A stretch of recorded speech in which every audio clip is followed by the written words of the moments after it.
Welcome to the Buddha Belly Life Podcast, empowering purpose, mind to microbiome, a mind-body soul approach to life, starting with your gut. Join me, Coach Britt, as I interview top wellness entrepreneurs and microbiome science geeks. And together we mastermind a bucket list kind of life while building the ultimate vessel to live it in. Welcome to your Buddha Belly Life. Don't forget to take notes.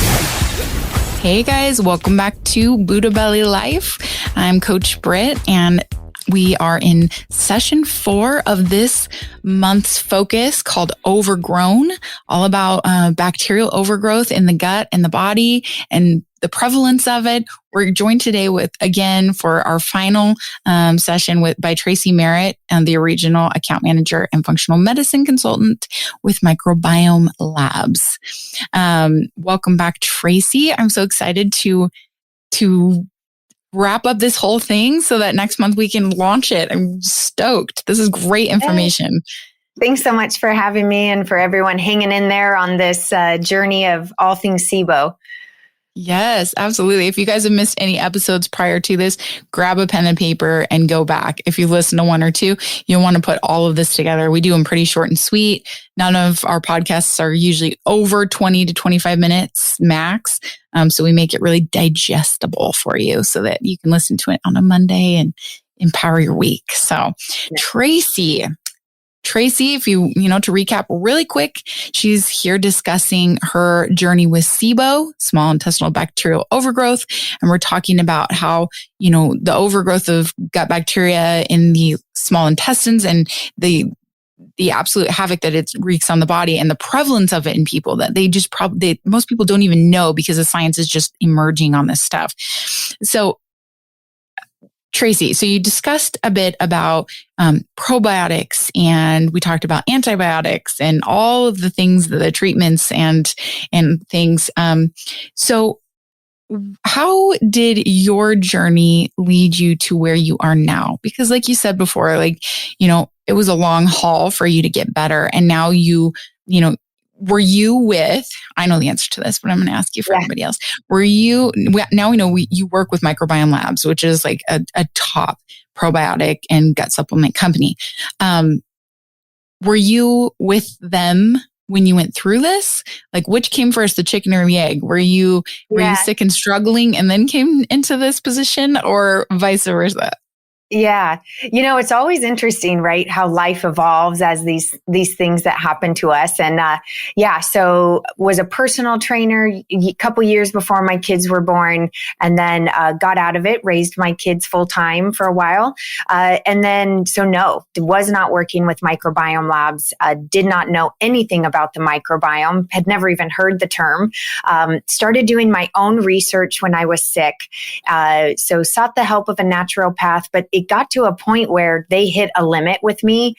They just kind of hit a roadblock where, like we were talking about, the SIBO got better, but now I had histamine intolerance and I had other health issues. So one area got better, but other ones creeped up. And so I took it into my own hands because I just didn't have anyone else. And I just started researching like crazy. So after a couple years of researching, helping myself, I got rid of SIBO. And then I thought, I have to pay this forward. So I became a certified health coach, had my own business doing that, and fell in love with Microbiome Labs. So I started using those in practice, the different product line, and just ended up going to a conference that they had and started talking with some of the people there and said, if there was anywhere I would love to work, I'm so passionate about your products. I've seen them do such amazing things. I would work here. And then as the universe all put it together, long story short, have been working here almost 2 years. And so just being able to pay it forward has been so rewarding. So like a lot of people, I feel like you have a similar story. Like, I struggled, I suffered, people tried to help me. And while there's tidbits of what, maybe the doctors told you or the naturopaths told you or the diagnostics that were pulled, all that. But ultimately you had to figure your own self out. And that's what most people have to do. I think they get so frustrated because they're like, can I just go to somebody who's going to tell me what is wrong with me and what to do about it? And more often than not anymore, it's not that simple. Like you say, okay, maybe they tell you have SIBO. why do you have SIBO? What's going on in your body? And how do you have to experiment and navigate the process of something that is very complicated? And then better yet, this is, I think, and since you've been a health coach, you get this. One of the biggest obstacles I see in people, including myself, including people very close to me that are struggling with something, is it takes so much patience and persistence. And it's not always a guarantee at the end. They're like, if I know for sure that this is going to happen and I'm going to be completely healed or cured, or this is going to go away, then okay, I'll do 2 years of this. So this is a lot about you, that you were persistent and consistent and you persevered for 2 years without any ability for someone to say, I guarantee you that this is going to feel better. Like, what kept you doing that when you didn't have the guarantee, the promise? Yeah, that's such a good question. Or even the exact answer, you know what I mean? Like, this is for sure this, and you need to do X, Y, Z to get here. Yeah. I definitely, relied on the practitioners at first and was looking for them to give me the answers, just like you said, and was giving them all the control. And as I started to realize, like, okay, they're even limited in their knowledge of this condition. I'm going to research it like a full-time job. They're busy. And so I just started going, okay, I'm going to educate and empower myself. And I think that's what you were saying. I can't remember if it was offline, but when we really listen to our body, we know so much more than when I was doing an intake form for the practitioner, I would forget all kinds of stuff that were really big clues. And so it's only us who really knows that when I eat this, I get this symptom. And then when at 2 a.m, this happens, or, the most minute things were giving me clues. So I think as I just empowered myself and I thought, I really can starting to figure out these mechanisms, like we were talking about hydrochloric acid and bile and digestive process. And the more you start to learn some of these things by, listening to podcasts like this and researching a little bit, you just really get to where you can, just build your own knowledge and get yourself better little by little.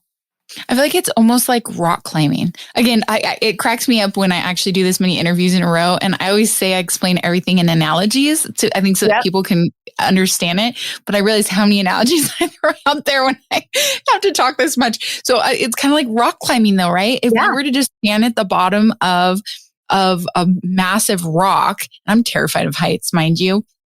And I've indoor rock climbed a couple times, which that was cool, but it challenged me. But if you were just to stand at the bottom, it's so daunting. There's no way you would do it. I mean, it just like, how do you even get up there half the time?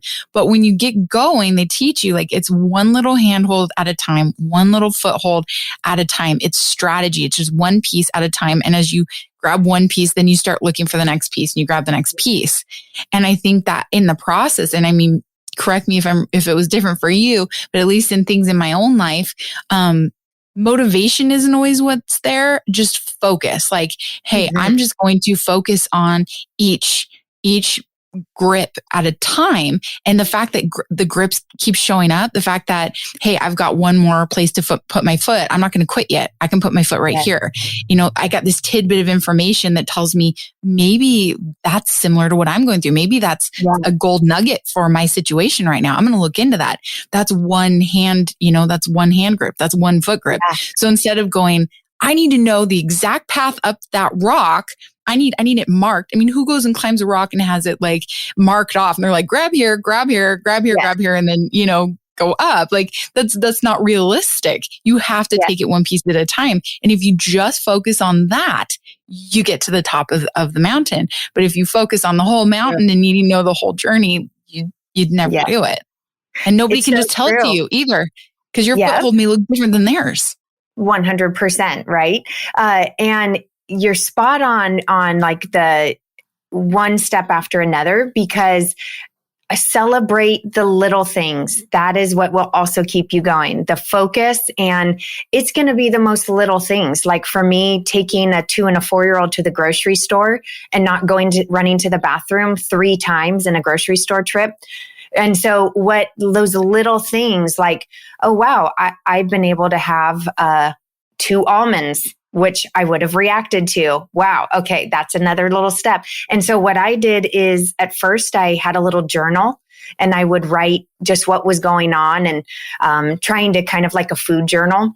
But then it evolved on my phone in notes, and it evolved to me just putting little wins or little even setbacks. So I could look back and go, oh, okay, there's the connection. And so I would just say, like you said, every little climb up the mountain, jot down some of those things, because then you can look back and go, wow, I have come far. So I'm making headway. That's great. And that's so empowering. And people, I think they need to hear that part. So as of right now, though, like you say, you beat SIBO, like, so now what is life like now? Do you feel like you've just overcome, like everything's perfect? Because I remember when you said, so when Tracey talked earlier, if you listen to previous episodes, you said you made positive headway after you did the antimicrobials, right? And then you kind of backpedaled a little because you realized that those caused some other issues that, you were probably lacking in some of your good bacteria. And so you started presenting with histamine intolerance issues. So that probably would have felt kind of defeating, right? And I just, that when you said that, I didn't say it during that one because I was like, I'm saving this for the end, but the term healing is never linear. Right? It's never linear. It's this up and down. Do you still find that to be true in your life? Yeah, I would say yes. But the best part is it's to a little bit smaller of a degree because I've done so much healing, and I understand the healing mechanisms of the gut and what I've got to make sure I do. But you're right. It is a journey. So, find the good, find the, like you said, the little good, forward advancement. And, but yeah, I would say now, I don't know if anybody has perfect health, but I would say I'm at about 90%, which is a miracle for me because I was down to 10 foods for those 2 years. I was not only low FODMAP, I was autoimmune, paleo. I couldn't eat even a lot of the autoimmune paleo food. I was low histamine, low oxalate. So like 4 restrictive diets in one. And then, so when I was starting to heal the gut barrier, all of a sudden I could feel different. I felt like my overall inflammation was going down. Anxiety was going down. I could just feel some changes were happening. And I started experimenting with some foods. And that was my last bit that I couldn't get over. The SIBO was gone. Overall, I was doing better, but I couldn't get rid of the food sensitivities.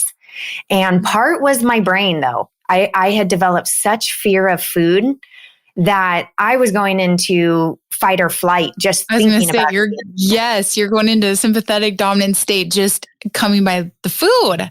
Just looking in the cupboard, I'm already going, am I going to react to that? What can I eat? So I had to work on the brain and my thoughts and overcome a lot of that. And then as I was healing the gut, I was able to just move forward to that next point of just that next layer of healing. That's amazing. And I think you said it well too. And you're like, it's on a smaller degree now. So no, it's never that we're like healed, but you kind of are. I mean, I think we can own that mentally for a moment, say I've healed myself. It doesn't mean that I'm not susceptible to these things. Yes. I mean, I say that with like, mental health is my passion and I struggle with panic attacks. So debilitating. I thought I was dying from age 4 on, and I don't deal with those really anymore. So I do feel I've healed from a lot of that. Yet I know I am susceptible. I know how my body manifests if it's out of alignment. And so now the difference is I have seen myself overcome that level of being absolutely miserable and suffering. I've seen myself overcome it. And so I believe I can do it. So it doesn't feel so scary anymore. It doesn't feel impossible. It doesn't feel hopeless. Yes. And then also I can see the signs and symptoms if they start to creep up. I'm like, all right, I need to get it together. This area is out of alignment. And, I don't want to get back to a place where this happens. So I dial it in faster. So like you say, you move on a shorter scale now. Yeah, you're spot on. That's exactly it. And well said, because you've done so much healing and you've started to pay attention to the body signs and symptoms. So you're right. You catch it faster. And so then you can go, oh, I know what to do. I've got to go back to that whole food eating, eat less of the processed foods, and let's get my bacteria back, the good, diverse whole foods. And okay, maybe I need some more gut repair again. Let me go back to that product that I stopped a little while back. So yes, you've learned all the tools so that if some symptoms start to arise, you know what to do. Yes, absolutely. And I think that a lot of people, when they're in such a state of suffering, that they want to fix the suffering. They want to fix the symptoms. So initially they start something like this and they want it to just be done. Like, what do I have to heal and be done? Not necessarily like change my life, but as you start, things alleviate and you start healing, you start coming into life. And I think that gratitude, because comparatively of how awful you felt, once you start feeling good, it induces this gratitude in you. And that gratitude wants to live and chase life. It doesn't want to give up life again. So I think it's easier to change the mentality at that point when you start with the momentum of healing, to then go, okay, this is a lifelong thing. Okay, I'm going to spend 2 years grabbing, a different foothold if I have to, because this is my life and I'm not going back or worse, than where I was before, because I can do this and I want this bad enough now that I've tasted it. So it's so true. I mean, we can't deny we live in a toxic world, and many people who do everything to the 10th degree to be healthy can still get cancer, can still have another health setback. So, But like you said, that empowerment that I've overcome something, or a friend of mine has, or I've got somebody like a health coach or a practitioner of sort, or somebody to help me through this. So I agree, but empowerment is huge. And then here's the other thing, and I'm sure you notice this, but when you go through something, all of a sudden you attract people who have a similar journey or need your help, and you will end up paying it forward. And that's just such the blessing of the hard things we go through, right? Mm-hmm. And it empowers you to keep going. The second you give it back, then all of a sudden it's like, I still say to this day, I wouldn't change I've been through some hard things. I wouldn't take any of it back. I wouldn't change a thing, because I'm loving where my life is now and where it's going. It feels so blessed. Like, it allows me to bless other people. And if I hadn't hurt and I hadn't suffered, would I have been here? No, it's really adversity that makes most of us and gives us our strongest traits to contribute to the world, right? 100%. Well, thank you, Tracey, so much. This has been not only an empowering group of sessions, but your story and your exceptional insight and the nerdy science that you got to bring to some of this, which I love, has been just amazing. So thank you so much for being on this. You guys, before I wrap up with her real quick, I do want to say, if you are looking at, we don't just push products or supplements or things like that. But if you are listening to some of this and it is resonating with you, and you do struggle with gut issues, and you do want more information on potential supplements and coaching, this is our chosen supplement line that we pair with our Buddha Belly gut restoration programs, and that we're using with our coaches are using with the clients and with our the people that are in these programs. And so if you do want more information on the programs, on the coaching, on products, on supplements, on resources, please visit buddhabellylife.com and you'll find all those resources there. So Tracey, thank you so much for being here. This has been an exceptional episode. If anybody has missed any of this, they need to go back and put in the hour to listen to the previous episodes, because this was killer information. Thank you so much, Brittany, for having me. And always love to share and empower people. There's so much we can do to have optimal health. Yes. And where can we find you? That's one thing I didn't ask you. I'll try and link to some of your maybe social media or anything, but people want to follow some of the things you're doing. Where do we find you? Yeah, as of now, you can find me on LinkedIn. So I post all different kinds of wonderful nerdy science of all different levels. So that would be probably the best place to find me as of now. So Tracey Merritt. TR, and I think, I guess not everyone's seen the video, but TRACEY and then last name Merritt, MERRITT. Perfect. Well, we will do that. And thank you, Tracey. And thank you, everybody, for joining us. And we hope to have you back next month. Thanks for joining us in this week's Buddha Belly Life podcast. For more episodes, coaching resources, and gut programs, visit buddhabellylife.com. Don't forget to put us in your schedule for next week. And remember, keep showing up and enjoy the journey.